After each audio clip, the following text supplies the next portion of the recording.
Selamat datang di channel Simar Imam. Sembari mendengarkan tinggalkan like dan komentarnya bosku. Jangan lupa pasang headset kalian. Siapkan kopi dan camilan. Lupakan pahitnya kehidupan. Mari kita dengarkan sambil rebahan. Puan Tanah adalah dewa. Bab 253. Zhao Tianhao juga menyadari bahwa Qin Ming enggan pergi dan pasti punya niat lain. Dia diam-diam meraih ponsel di sakunya, siap memanggil pengawal. Kalau tidak, jika dia benar-benar berselisih dengan Qin Ming, dia tidak akan bisa mengalahkan Qin Ming. Bos Zhao, jangan main-main. Aku tidak buta. Meskipun Qin Ming sedang berbicara dengan Sister Ping di telepon, matanya selalu tertuju pada Zhao Tianhao.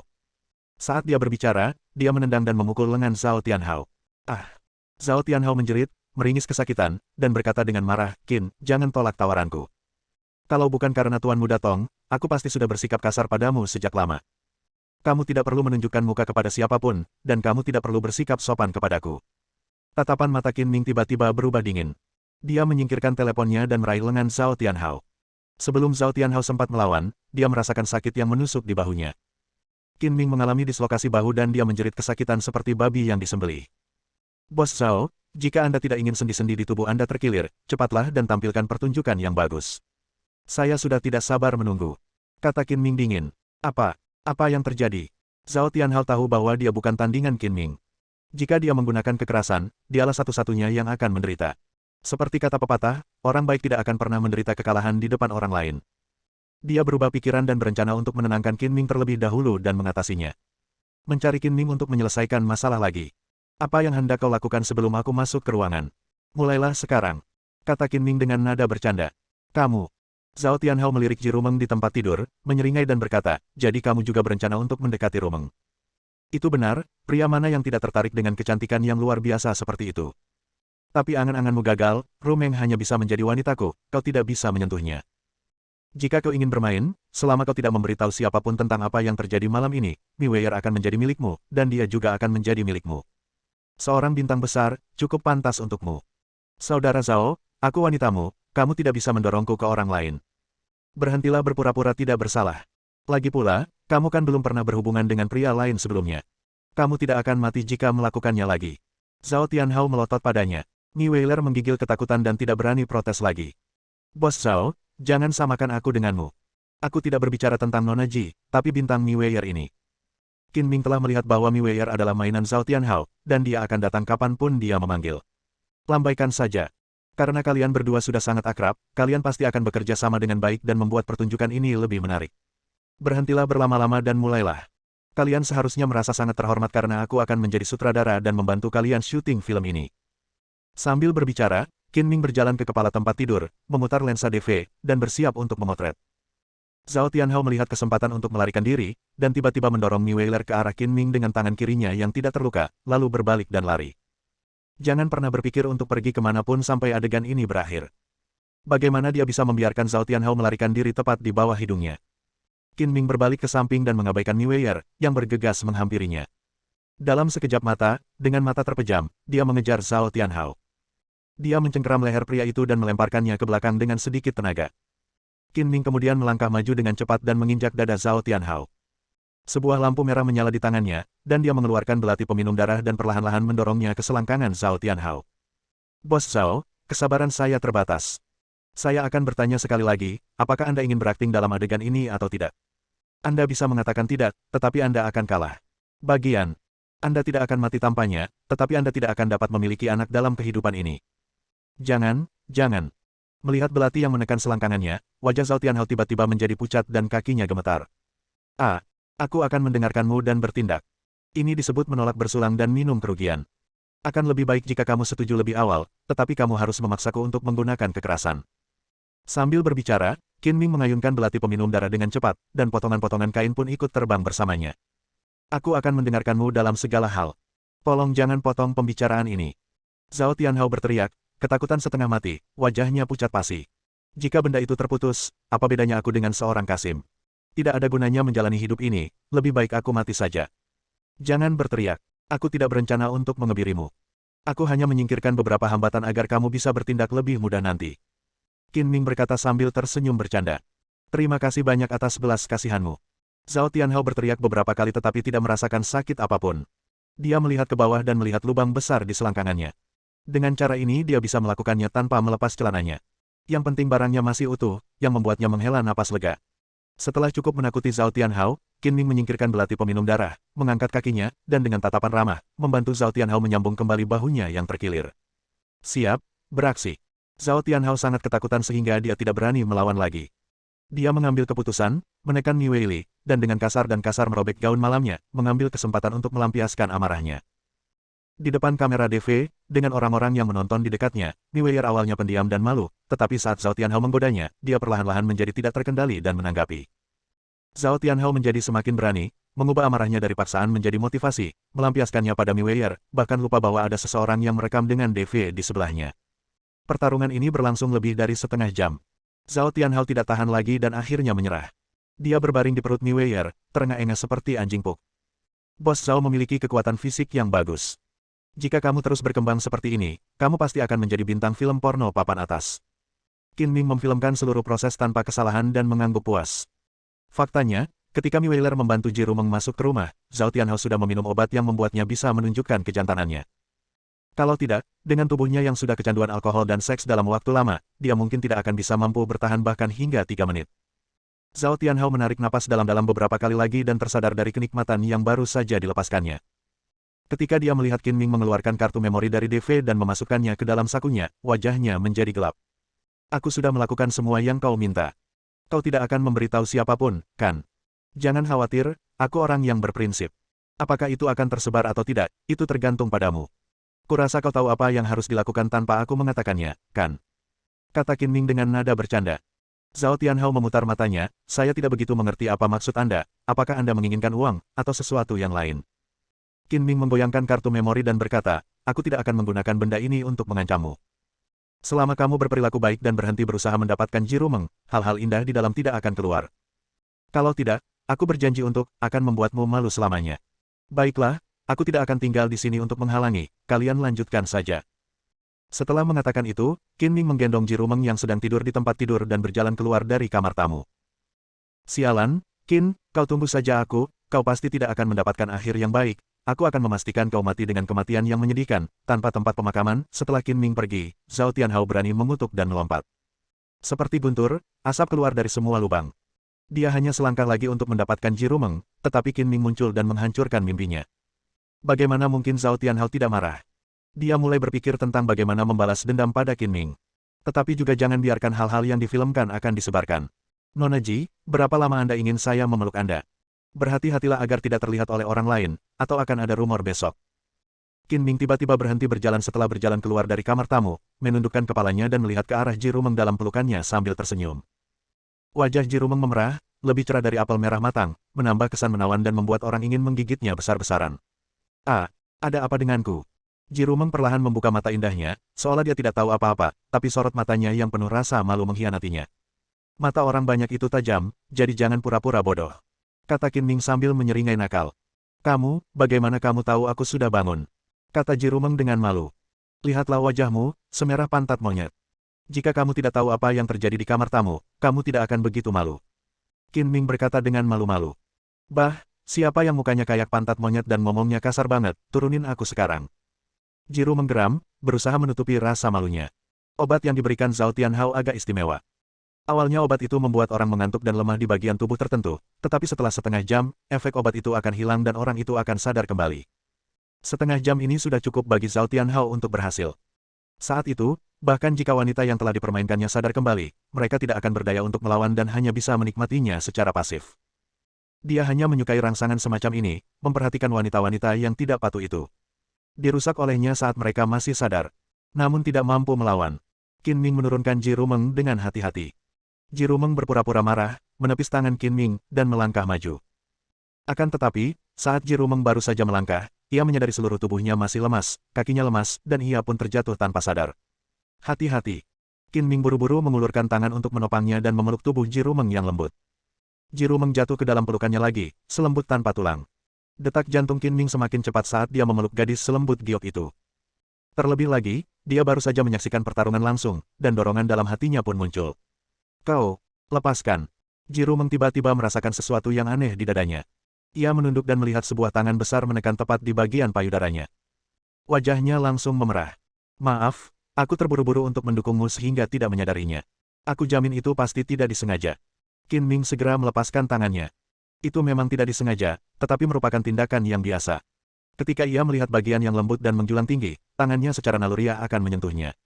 Naik. Ji Rumeng merasa malu dan berpikir, apa ini? Dia pernah menonton hal semacam itu dengan Qin Ming sebelumnya, dan sekarang payudaranya diserang. Pria ini sangat jahat. Berpikir dalam hatinya, Ji Rumeng menatap Qin Ming dengan tajam. Kau benar-benar orang jahat, kau benar-benar mempermainkan Zhao Tianhao dan Mi Weier seperti itu. Aku bersikap jahat karenamu.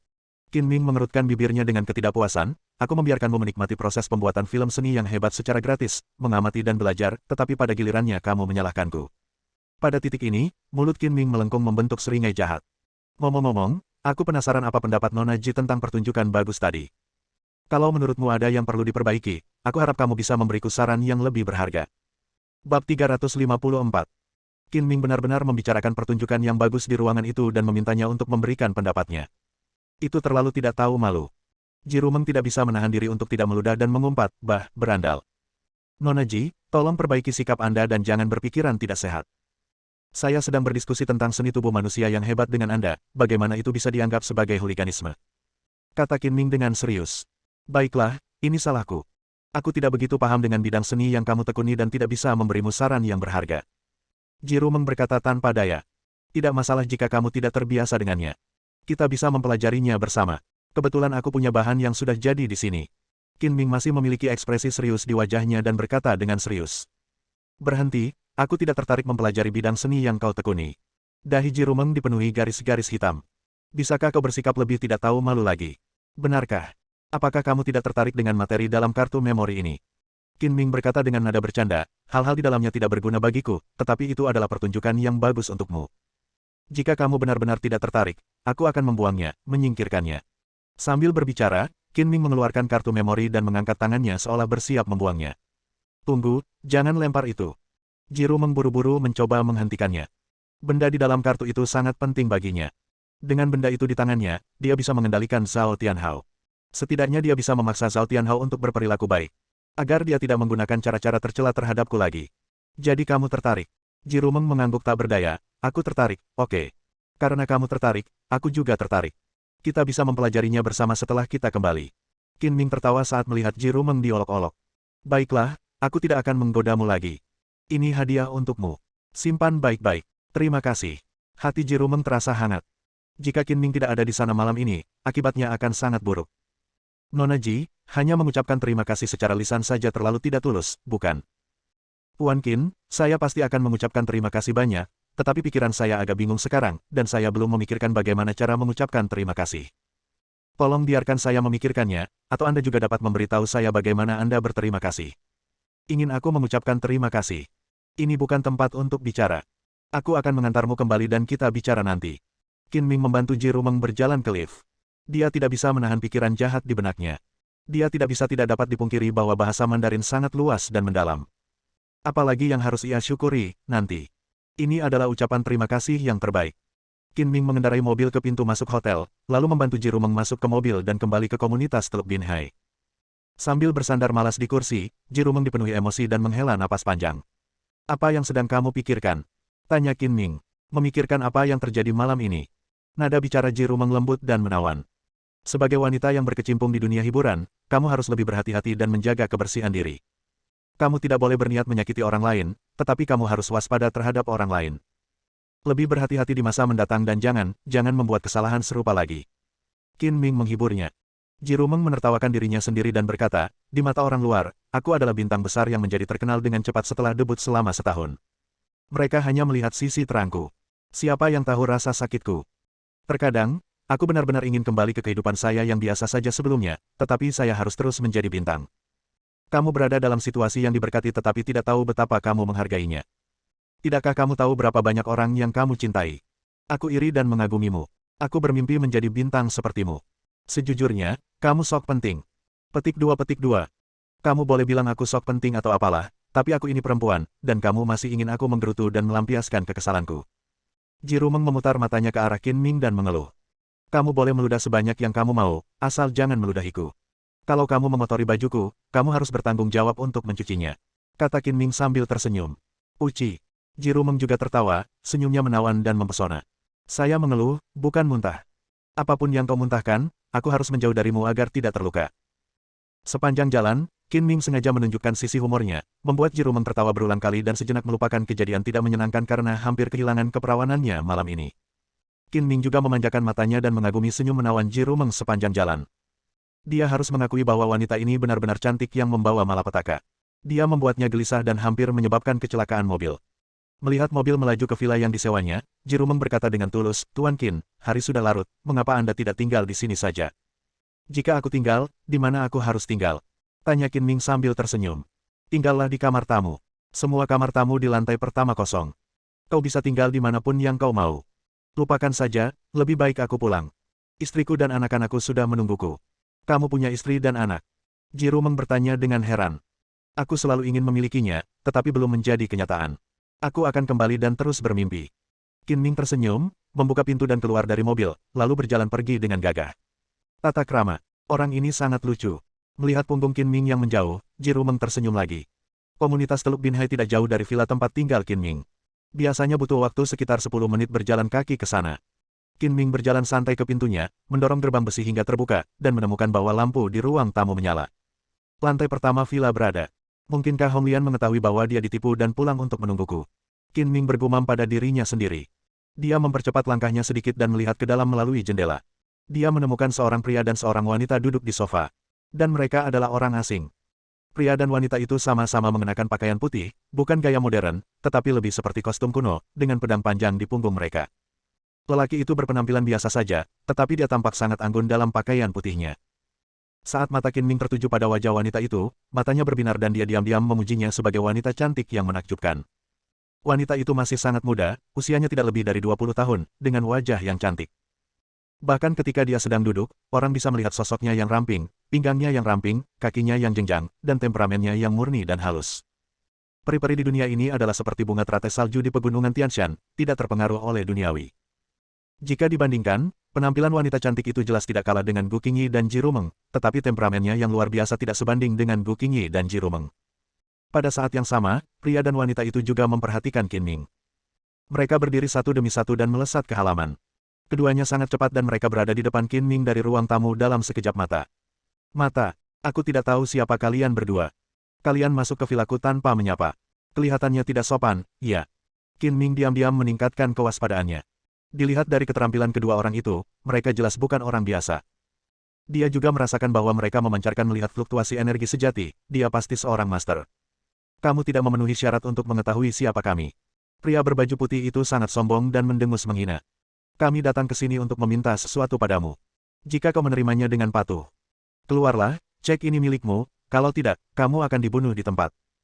Sambil berbicara, pria berpakaian putih itu mengeluarkan map cek dari sakunya dan ketika membukanya, ada cek senilai 10 juta di dalamnya. Qin Ming memperhatikan dengan saksama segel merah dengan tanda tangan di atasnya, yang bertuliskan, segel Chen Ziyuan. Dia ingat bahwa Chen Ziyuan adalah nama lelaki tua dari keluarga Chen, dan dari sini dia menyimpulkan identitas dan tujuannya. "Dari dua orang. Apakah Anda anggota keluarga Chen?" "Sudah kubilang, kau tidak punya kualifikasi untuk tahu siapa kami. Kau hanya perlu menyerahkan apa yang kami inginkan." Pria berpakaian putih itu berkata dengan nada mendominasi, dengan sikap sombong yang seolah-olah melampiaskan amarahnya. Kemarahannya memuncak dengan hidungnya yang menengadah ke langit. "Katakan padaku, apa yang kau inginkan?" tanya Qin Ming sambil tersenyum, tidak menunjukkan tanda-tanda marah. "Ini adalah cincin kuno. Ini bukan sesuatu yang harus kamu miliki. Serahkan segera untuk menghindari bencana yang fatal." Pria berpakaian putih itu berkata dengan dingin. "Tentu saja, kamu datang ke sini untuk cincin kuno itu." Qin Ming tidak menaruh dendam terhadap keluarga Chen. Jika ada yang tidak menyenangkan, itu adalah tentang cincin kuno itu. "Aku jadi bertanya-tanya, apa istimewanya cincin kuno itu sampai kalian semua begitu tidak tahu malu ingin memilikinya?" Beberapa hari yang lalu, keluarga Chen mengirim Chen Mingxuan dan saudaranya untuk membeli cincin kuno itu, tetapi Qin Ming menolak untuk menjualnya. Kemudian, dia menyewa seorang pencuri bernama Zuan Tianho untuk mencurinya, tetapi dia kembali dengan tangan kosong. Sekarang dia telah menemukan dua tuan untuk dipaksa dan disuap, yang membuat Qin Ming sangat tidak menyenangkan. Cincin kuno itu sangat penting. Kami tidak begitu jelas tentang kegunaannya secara spesifik.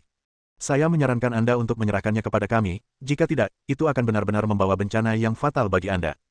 Saya sama sekali tidak melebih-lebihkan. Saya melakukan ini untuk Anda, untuk kebaikanmu sendiri," kata wanita cantik itu. Suaranya lembut dan menyenangkan, sikapnya ramah dan baik, sangat berbeda dengan pria berpakaian putih. Gadis ini sangat bijaksana, tidak seperti sebagian orang yang bahkan tidak tahu rasa hormat yang mendasar terhadap orang lain. Kata Qin Ming dengan nada terselubung. Adik perempuan, jangan beri dia omong kosong. Pria berbaju putih itu berkata dengan tidak sabar, kamu terlalu banyak bicara, cepat serahkan, atau aku akan bersikap kasar padamu. Maaf, Anda agak terlambat. Saya sudah menjual barang itu. Qin Ming mengangkat bahu, seolah meminta maaf. Dijual. Kepada siapa kau menjualnya? Pria berbaju putih itu sedikit kesal. Tiba-tiba ia melompat keluar dan mencengkeram kerah baju Qin Ming. Aku sarankan kamu untuk lebih menghormatiku dan jangan sentuh aku. Qin Ming mengangkat tangannya dan memukul pergelangan tangan pria berpakaian putih itu, menyebabkan telapak tangannya berubah arah. Pria berpakaian putih itu mengerutkan kening kesakitan dan berkata dengan marah, "Nak, kamu berani melawanku dengan kasar, kamu benar-benar tidak tahu tempatmu, dan kamu bahkan berani menjual cincin kuno itu. Aku akan menghukummu atas kedua kejahatanmu dan melumpuhkan tanganmu sebagai hukuman." Saat dia berbicara, pria berpakaian putih itu menyerang dengan kecepatan kilat, dan telapak tangan yang membawa hembusan angin kencang mengenai lengan Qin Ming. Seperti kata pepatah, seorang ahli dapat mengetahui apakah sesuatu itu kuat atau lemah hanya dengan mengulurkan tangannya. Telapak tangan pria berbaju putih itu cepat dan ganas, seperti pisau baja. Jika mengenai orang biasa, lengannya pada dasarnya akan menjadi lumpuh. Qin Ming tidak berani meremehkannya. Dia cepat-cepat mundur beberapa langkah, mengangkat jari kakinya, dan awan debu beterbangan. Pria berbaju putih itu melambaikan lengan bajunya untuk menghilangkan debu. Qin Ming mengambil kesempatan itu untuk menyerang secepat kilat dan menghantam dada pria berbaju putih itu dengan pukulan keras. Bang! Dengan suara tumpul, lelaki berbaju putih itu merasakan nyeri tajam di dadanya dan tanpa sadar mundur. Tidak ada yang istimewa darimu. Apa yang membuatmu begitu bangga? Qin Ming mencibir, kau bahkan tidak bisa menahan pukulanku, tapi kau mengancam akan melumpuhkan lenganku. Itu konyol. Apa kau tidak merasa malu? Bersambung.